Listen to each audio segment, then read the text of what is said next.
So, in the last video, we were talking about how to manage your money during a financial crisis like the one we're all in right now. And there's a link to that video right there if you want to watch that.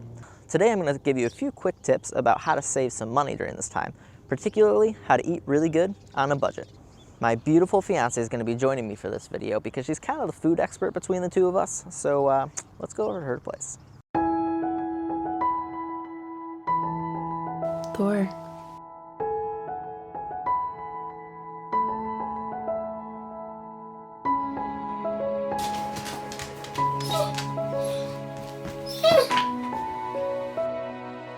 Here we are.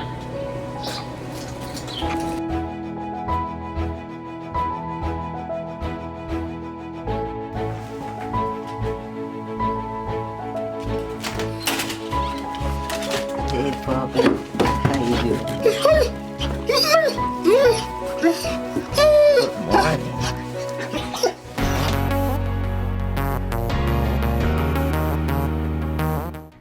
Welcome to Michelle's place. This is Shell. She's my fiance, and she's allowing us to do this video at her place. So, thanks, babe. You're welcome. Hey, guys.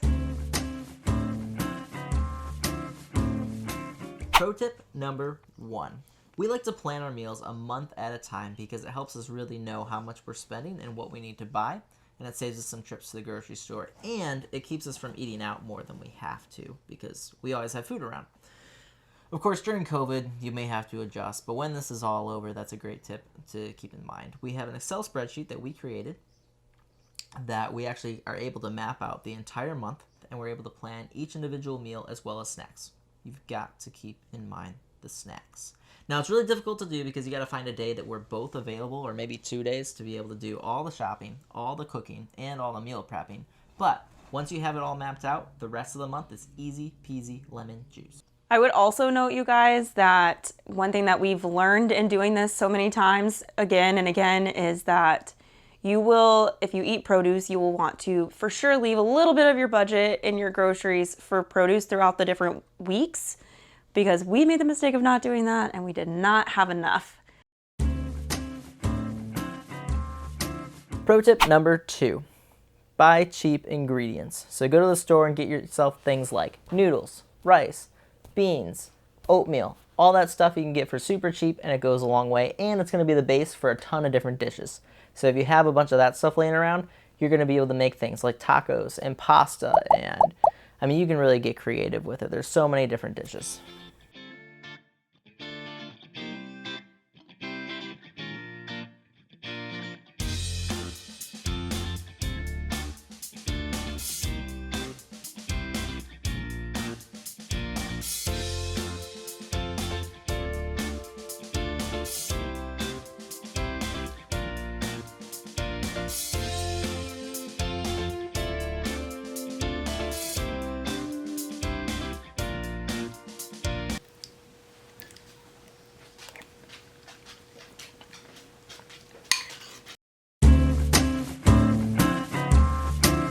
Pro tip number 3, slow cooker meals and smoothies. So one thing that we learned in doing all of this is that I can be a little lazy and I like to eat out. I don't know about you guys, but I love a good sandwich and Mexican, and anytime I don't have to cook. So one thing that we grabbed off of Amazon was this really cool book. It's just a slow cooker cookbook. This one's vegan. There are many other options. I'm sure Ryan can link a few below for you guys. But this is something that you can just quickly grab your ingredients out of your freezer, or cans of beans in our case, and some vegetables, stick it all in the crock pot first thing in the morning, and then by the time we get home, we have dinner. And thus, no excuse to go out to eat, even though I try it almost every day. And smoothies can be kind of the same way. If you've got some fruit stashed away in your freezer, then you always have some smoothies that you can make at any time. You don't really want to prep those out, though, because then you just have juice, and that's not a meal at all. Welcome to my kitchen. So, like we said, we like to use our slow cooker, and I have one right here with some ingredients for tonight, and we're just doing some really simple gumbo in a crock pot, which I know sounds crazy, but it's just a couple of bags of frozen food. These are veggies and some beans and some tomatoes, and we're just gonna toss them in, turn this on high because it's a little bit later in the day. We're gonna let it roll for 4 hours, and that's it.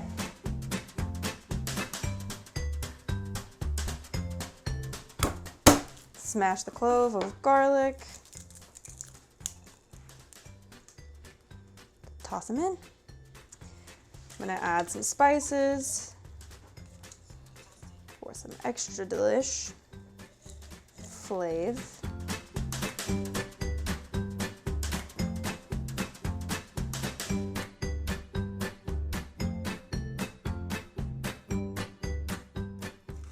You got all your veggies, you got your protein.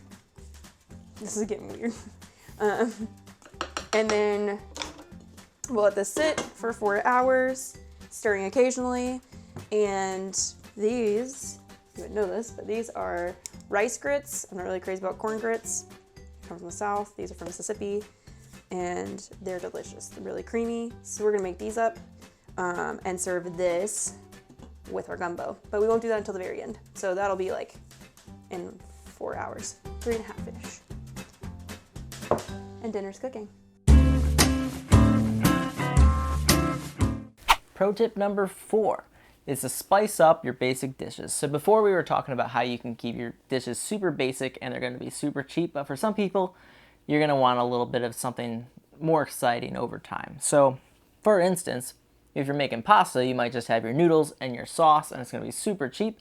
But if you want to spice it up and make it a little bit tastier without spending tons of extra money, add some onion, some garlic, some mushrooms, some wine, which you can get super cheap at Trader Joe's. You can get them for $3 a bottle. You can also add things like zucchini or squash and those sorts of things. They'll really elevate the dish, if you will. And if you keep some of these things on hand, again, these same ingredients can go into tons of other dishes as well. And we're going to leave a few different recipes for you in the description of this video.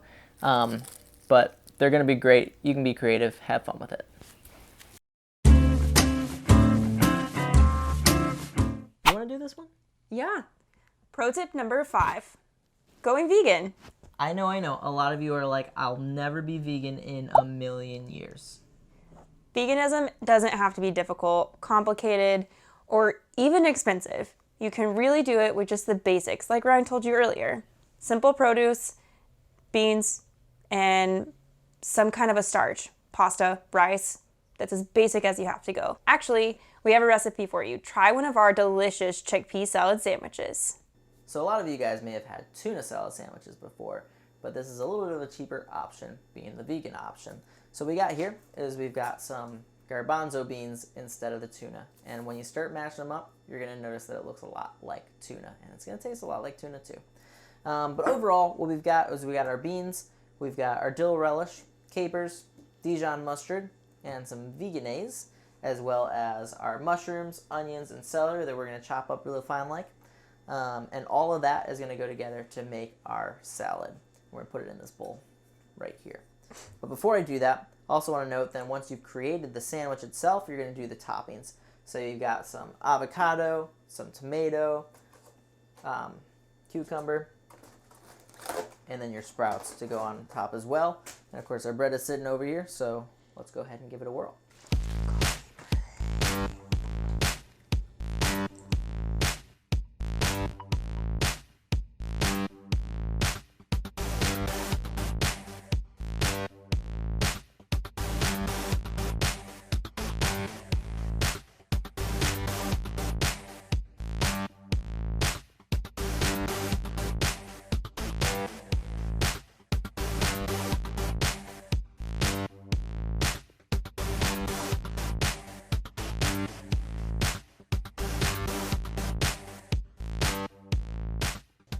If you want really good sandwiches, you'll toast your bread first.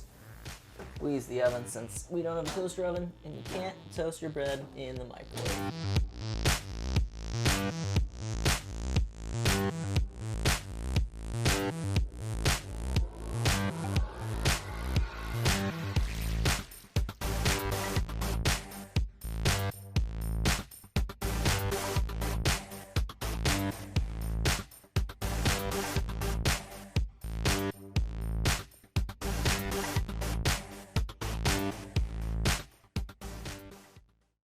There's more recipes in the description of this video below, created by this beautiful woman right here, and I only let her put in the really tasty ones so you know they're going to be good. Thank you guys so much for watching this video. If you enjoyed this video, you can hit that like button, and if you want to see more videos like this one, you can subscribe to our channel. And we'd love to hear too from you guys about what videos you'd like to see in the future about general money tips, money saving tips, how to manage your money, those sorts of things. Put those in the comments of this video and maybe we'll make a video about it. See you guys next time. Bye guys.